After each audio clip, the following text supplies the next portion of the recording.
Hello, good morning all. Welcome back to my channel Sija's Economic Classes. ഇന്ന് ഞാൻ നിങ്ങളോട് discuss ചെയ്യാൻ പോകുന്നത് പ്രൊഡക്ഷൻ പോസിബിലിറ്റി കർവിനെ കുറിച്ചിട്ടാണ്. പ്രൊഡക്ഷൻ പോസിബിലിറ്റി കർവ് എന്ന് പറഞ്ഞാൽ ഉൽപാദന സാധ്യത വക്രം. അതിന് പറയുന്ന മറ്റൊരു പേരാണ് ഉൽപാദന സാധ്യത പരിധി അല്ലെങ്കിൽ production possibility frontier.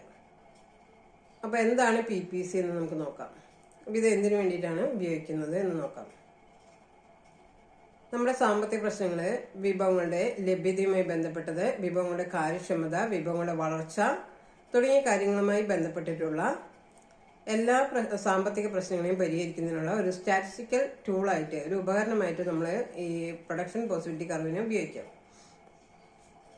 Production possibility curve അല്ലെങ്കിൽ പ്രൊഡക്ഷൻ പോസിബിലിറ്റി ഫ്രോണ്ടിയർ എന്ന് പറയുന്നത്, അതിനൊരു തിയറി നമുക്ക് പഠിക്കാനുണ്ട്.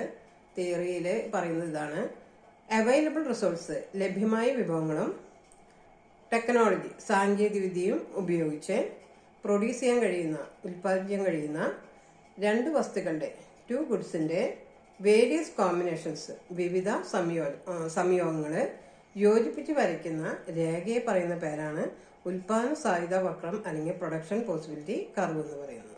ഇപ്പോൾ ഇവിടെ രണ്ട് സാധനങ്ങൾ നമ്മൾ എക്സാമ്പിളായിട്ട് എടുത്തിരിക്കുന്നു: അരി അല്ലെങ്കിൽ ഗോതമ്പ്. റൈസും വീറ്റും നമ്മൾ എടുത്തിരിക്കുന്നത് ഗുഡ് 1, ഗുഡ് 2 എന്നിങ്ങനെ രണ്ടായിട്ട് നമുക്കതിനെ തിരിക്കാം. ഇത് നമുക്കൊരു ഡയഗ്രം വരുന്നുണ്ട്.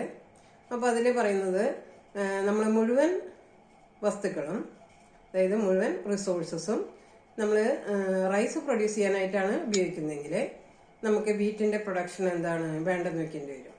അല്ലെങ്കിൽ മുഴുവൻ റിസോഴ്സസും വീറ്റിൻ്റെ പ്രൊഡക്ഷന് വേണ്ടിയിട്ടാണ് നീക്കി വയ്ക്കുന്നതെങ്കിൽ നമുക്ക് റൈസ് പ്രൊഡ്യൂസ് ചെയ്യാനായിട്ട് സാധിക്കില്ല.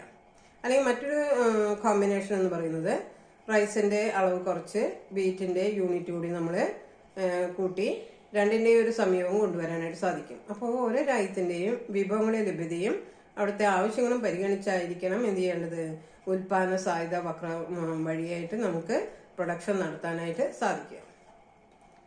അപ്പോൾ അതിന്റെ ഒരു ഡയഗ്രം നമ്മളിതിൽ കൊടുക്കുന്നുണ്ട് കേട്ടോ.